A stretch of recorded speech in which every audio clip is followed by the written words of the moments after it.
Hello everyone. I'm excited to welcome you to our meetup. This is the second meetup for this year, and it's about the role of the CX in composable DXP world. And we are featuring our guest speaker Vaishali. Will give us some insights and giving us any tips identifying and the importance of the customer experience in the DXP. Um, I'll just turn it over to Vaishali. So the stage is all yours, Vaishali.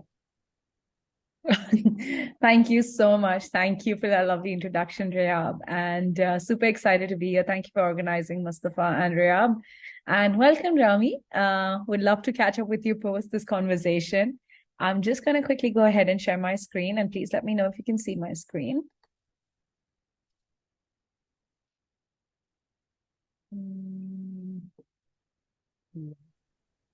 Awesome. Can you see my screen? Yes. Amazing.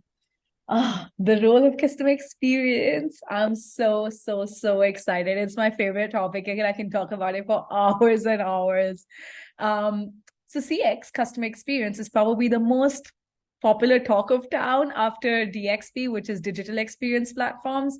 And you see all these pretty faces here, right? Let's talk about them today. One of them can be you, me, and anyone else, because we are also customers to some brand and some business that we interact with on daily basis. After all, we're creating products for them, and they can be called our distributors, partners, customers, dealers, and any other names, but we'll learn more about it today. So before we kickstart into the whole thing, I love this quote by Dave, who is also the Chief Product Officer. And he says, a future where brands can assemble a stack as unique as their customers and business. What do you think is the key word here? Rhea? I think it's the customers and the brands, maybe. Very close, very close. So focus on the keyword I love to look at it is as unique as customers first before the business. And that they can assemble the stack. So it's being able to design the experiences. It's very technological term where you kind of look at it from a CX experience and you'll be able to find the hidden meaning behind it. So I love this code and I love to kickstart with it. So that's me. I work as a customer experience analyst for Converse Consulting, which is a global remote firm. It's such a thrilling role because I have to manage complex backend systems, learn customer needs, and find creative and simpler ways to solving problems for our customers. Only if it was that simple, I had everything I ever wanted right in my whole wish list.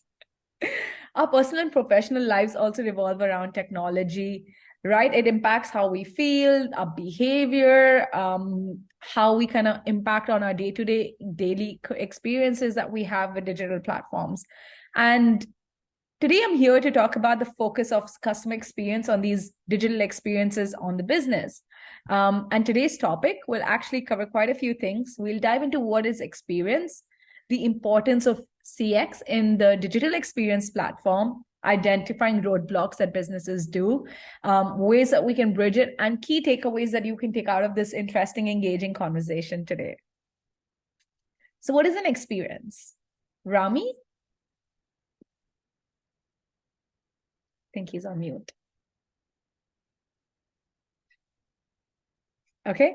Rehab, do you want to jump in? Probably suggest what experience means to you.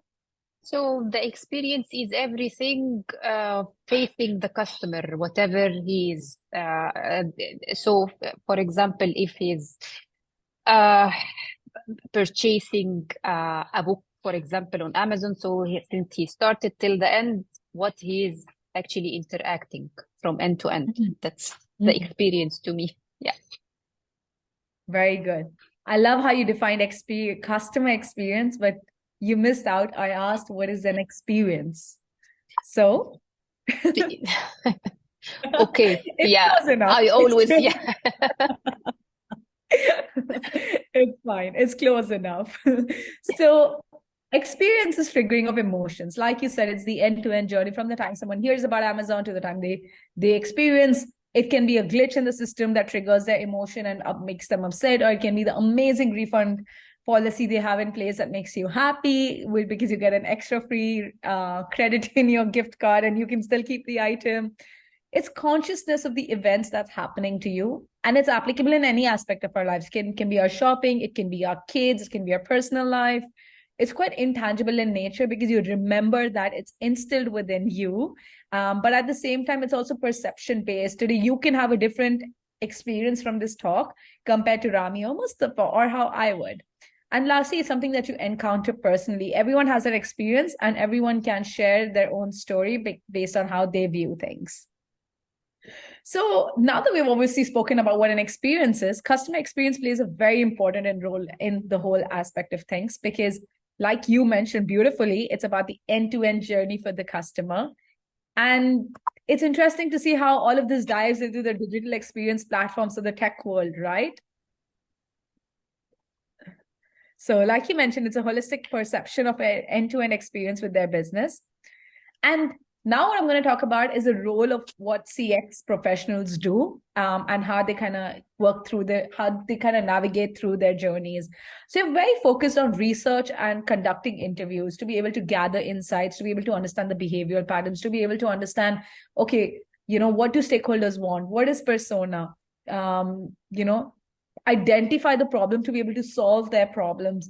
Spend time on understanding, for example, if today Rehab didn't come back and buy our product again from us or didn't ever purchase again, why was it?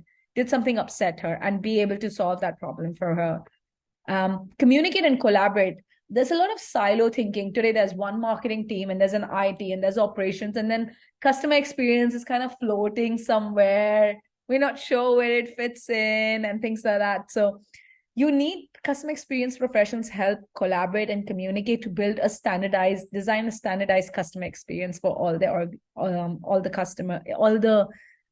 customers in the organization. And then you gather right requirements that you can pass on to the tech team, to the design team, kind of align on what's happening and what you want to achieve, and then also what you want to be able to deliver. And then design those customer experiences. But where does it all fit in the DXP world, right? The marketing world, I think, views the digital experience platforms through a lens of like web content management systems. It's now bringing a shift into personalization and, segmentation using decision modeling. It does provide a full-fledged customer experience, but there's a big element missing. Where do you think CX fits in the DXP?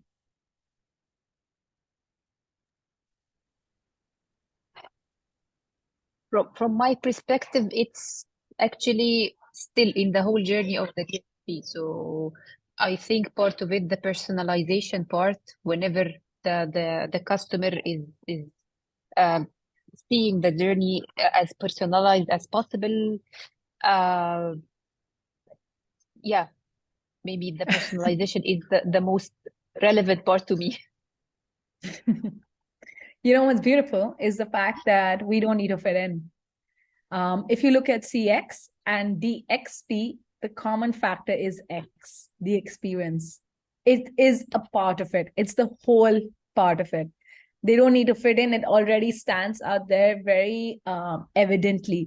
But what people don't miss out is they always look at DXP as a tech-based product, and they look at customer experience within the marketing function. But it's not. It is very, very much interlinked and interconnected to each other because it's the X factor that everyone wants end of the day. You can use all the platforms in the world and still not be able to offer the right experiences because you don't know who your customers are. You don't know what they want. You're not using the right insights to design the right customer journeys for them. So importance of CX in the DXP. The first and the foremost one is competitive advantage. In today's day and age, customers have high expectations from their digital experiences. They all are looking for wow factors. Oh, wow, Amazon can do this, but like, what about eBay? Can they do that? They start comparing you, So having the right DXP platform and then you integrating CX into the whole of aspect of the DXP world allows organizations to have a competitive advantage. Customer loyalty. A positive customer experience can lead to customer loyalty and repeat business. Having a good, user-friendly, intuitive, and personalized DXP platform for the employees will affect on how your customers react. Now that sounds a little absurd, right? Because how does employee experience affect your customers? But if your employees are not happy designing those experiences, how happy are your customers going to be? Because they will find those broken loose ends. So your employees almost need to feel like your customers when they're designing those experiences on the DXP platform. So it's as important as having a good user-friendly and intuitive DXP platforms as well to be able to get customer loyalty in place. Increased revenue. I mean, doesn't everyone want money? A DXP that provides an engaging customer experience increases the customer engagement rate, which increases in return the retention. You know what's interesting? I read this stats, and it said consumers are willing to pay up to 16% premium price for excellent customer experiences. So great experiences directly, drive revenue gains as well.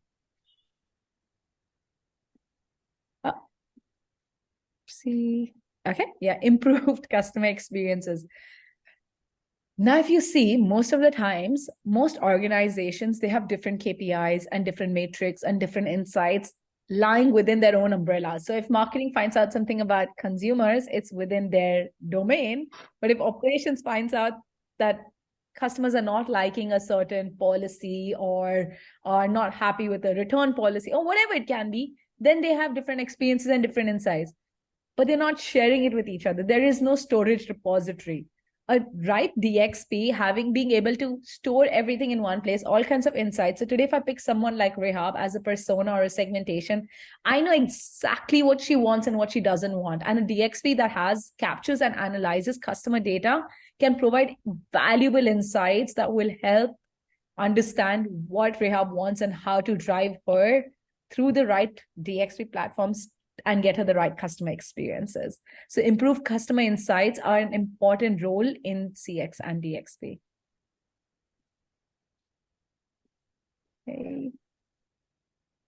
Okay, all of this is great, but I wish we had this in our perfect worlds, right? We all have roadblocks, but how do we kind of identify these roadblocks? How do we know that there is a stone that we are stepping on and we don't know where that's going to lead us? First and foremost is complexity of our platforms.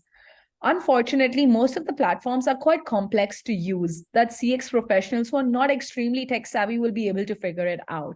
So if you think that you are a CX professional or a tech personnel who's trying to figure out and navigate how to integrate CX into DXP, review your platforms, spend time understanding how complex is your platform, and take support from your team if they require to be able to say, you know what, how does CX fit into this? Composable platforms, especially if they're not having good experiences, will impact on your customer experience as well. Siloed data, like I mentioned, it's one of the biggest drawbacks. Data is such a critical component of delivering personalized experiences to customers. However, if they're siloed across different APIs or in different storage places, different Excel sheets, it makes it very difficult for customer experience professionals to make an informed decision, because then they're using anecdotal information to kickstart from scratch. Lack of integration. To be able to deliver seamless experiences, you need to remember you're a customer too, right? You are a customer. You have an inner voice. You know when things are not right. It's just that we don't speak up. You will feel it when you're not communicating enough with your teams. You will feel it when you feel like there is a lack of the seamlessness that our journeys are supposed to provide as a business to our customers. So that lack of integration needs to be fixed. And I'll talk about it in our next slide, but it is very, very important to be able, if you want to deliver personalized and contextualized experiences to customers, to sit down in a room, bring everyone together and say, hey guys, we're thinking of this campaign, or we're thinking of, launching this product, or we're thinking of shifting these business processes in a certain way that will impact our customers. What do you think about it? What are the financial impacts on it? But if you don't speak, you won't know. So there is a lack of integration that we need to talk about. So how can we bridge it? What do you think? How can we bridge? Yeah. The interesting part. Yeah. I think one of the solution, or one of the new things, is the composable DXP. So the composability, I think, might resolve this part, that you can solve this integration part, and the customer data platform, of course, and all of these composable components to bridge these gaps. If You're right. You're yeah. absolutely right. But there's an angle to this. Bringing composability through technology and humans. It's just like you have composable products that you play around with, you have clear communication across stakeholders as well. So it's almost like treating those humans as different composable components Yeah. and saying, Yeah. this one and this one and this one needs to be in the room to talk, to bridge that gap, right? So, and then you can assemble and stack as you like.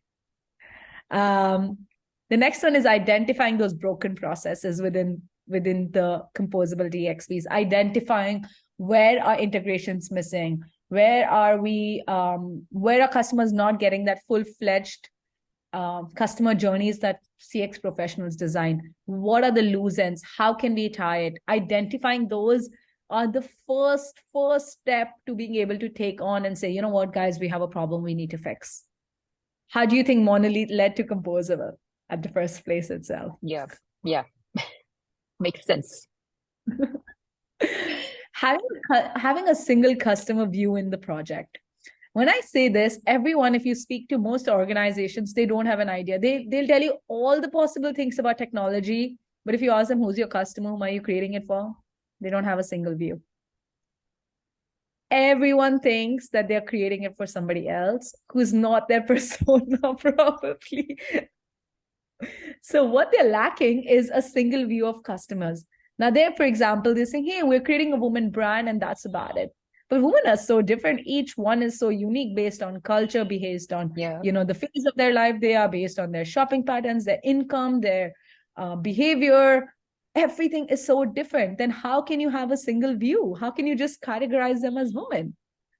So sitting down in your organization and saying, who are we targeting? What are we trying to achieve?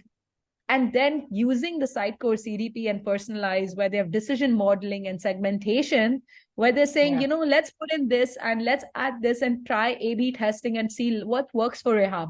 Is she then, if we give her, journey A, is she going to go ahead and, end up purchasing versus journey B? And once you see results and hypotheses in the platform, which is amazing to use, by the way, you will be able to see and learn more about your customers and gather those insights that you need to build and sell products to your hub.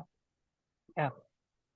Identify silo technologies and its impact. It's so important because in Monolith, right, everything was stuck together and then that's about it. You can't move, you don't know what's missing, and it's all siloed up in ways that you can't move around and play around with it the way you want to be able to do in Composable. And that's the beauty of the Composable component is you can say, hey, you know what, based on our product and services and based on what we want to offer our customers, we might not need an X product or a Y product, and it's okay to eliminate it because we know that we are full-fledgedly using the existing components that we want to and the platforms that we want to be able to provide those experiences. So A, you're saving money, a lot of money. And B, you're making sure that you're efficiently and effectively using your existing platforms. So identify them. That's very, very important for you. And lastly, clear requirements and design in projects. It is so important to have a discovery phase in your projects where you're saying, hey, you know what, I'm not directly going to go and upgrade a certain technology because it's no longer serving me or supporting me, but actually think back and say, great, I'm going to do that, but I need to understand what exactly do I want to get out of it? Are we hitting the right customers? Spend time analyzing it. Create and iterate designs to say, actually, this is how this will join and this is how this will join. And once you have that map completely ready, then invest in your technology and your developers because they are damn expensive. So it'll really help you save some costs up. So in a nutshell, if you are able to build a right single view of your customers, use the right technology, embedded technology, embed data and insights into your persona or your single customer view that you're looking at. Invest in flexible and open technologies that will help you connect, and use composable components to be able to say these pieces fit in very, very well for me. And that's enough for me as an organization. I don't need to go above and beyond for it. And then align your CX priorities to everything you're doing in all your digital transformation initiatives. It'll be an absolute game changer for you. CX is not just a role. It's not something that just is like, we have one CX person in the organization, we can dump everything on them. No, it is a mindset shift. It is a cultural shift, which will take time and practice, and it needs to be across all the entire organization, not just a specific silo. And I'm so happy that you all have taken your first step today by just joining this call and being here. So I really, really appreciate everyone's time. And thank you so much for being here and connecting with us. And you can learn more about us and Converse through our website. And before I end, I would like to know, how was your experience? Thank you, Vaishali, so much for this interactive session. It was very informative and very interesting. So it wasn't any boring by any means. So thank you for this session. It's a personal opinion, but I really appreciate it. Thank you. I think we can move to the Q&A. So I have pasted the link actually on the chat when we started the meeting. I'll reshare it again. But yeah, there are some few questions I can start with till we go. So the first one, sorry. No problem. I can read it. What skills do you think are necessary for professionals to successfully navigate the challenges of CX in DXP? Yes. This so is many. Actually a question, because in Egypt, this is it's not a new, but relatively new career or relatively new field in Egypt. We are not having that much experience in that part of the world. So what are the skill sets that might be useful for the Egyptians or the people who are working for Sitecore in Egypt? What are the main skill sets to navigate the challenges of the customer experience? First and foremost is empathy. I cannot emphasize enough on the importance of empathy in customer experience. And it can be in the DXP or any other space, but just as a characteristic, you need to have empathy to be able to understand your customers. How else will you tap into what they're feeling, what they need, what their behavior should be? So empathy is 100% must. For those who don't know what empathy is, being able to step into your customer's shoes, think like them, understand what emotions you're able to trigger into them. So that is definitely a key. The second one, I think, would be it's so hard to choose, so give me a second. But I think it'd definitely be problem solving. You need to know the right skill to be able to solve problems, and you should be passionate about it. It's not, when I think of skills, I think that's me, that's my core. And so you always have to work towards skills that you might be good at, but there are also skills that you can improve on. So communication is another one. Understanding who your customers are, being able to have the right kind of problem solving skills, stakeholder management and communication skills, because you have to speak to a lot of people, learn a lot of things, be able to gather a lot of insights. Other than that, research skills are very, very important, because great, you might be able to interview 10 people, for example, but you'll still need to do what research, right? What other organizations are doing? What does competitive advantage look like? What are other competitors doing? How are they doing? Scoping it out. And all of that is also, I think, these are a couple of them that I think on top of my head, which are extremely important to kickstart at least into the CX space. Thank you, Vaishali, for the answer. Another question, actually, it's from me as well, because now it's there is a huge transformation that is happening now with the ChatGPT and the AI tools that are actually they are released every day. Every day we wake up, we see new new company announcing new tool for the AI. So how do you see the AI technology shaping the future of the customer experience and the DXP? We actually had this recent conversation at Converse as well, and we were just talking about it. And I think one of the most beautiful things about AI is that in the phases of designing a customer experience, it helps you boost your productivity in the ideate phase. So when I say ideate, now there's a phase of like ideate, design, research, design, iterate, and then deliver. So in the whole process, I think ideation is where you're thinking of different types of customer journeys and want to be able to get ideas from like what's working in the industry or your research. The first few phases to kickstart your customer experience journey, it's great because then you don't have to spend too much time thinking what others are doing, what they might be doing, what the Gen Zs, if your customer segment is Gen Zs, for example, you can ask them what's Gen Z's behavior like, what's their attention span like, and you'll be able to get all of the information very quickly. But to be able to design it is something that you will have to carry forward yourself. But I think it really improves and boosts productivity by almost 50% at the earlier stages of CX. From my side, I do not have further questions. I'm checking. I do not think there are any further questions on Slido. Thank you so much for having me. It was such a pleasure to be able to speak for the first time for the Middle East, and I absolutely enjoyed myself. Thank you, Vaishali, for giving us this insightful presentation and interactive as well. It was our pleasure to have you in our second meetup in 2023, and I don't think that it would be the last. Thank you for joining us and thank you so much. Thank you. You take care. Thank you. Thank you. Bye bye. Bye.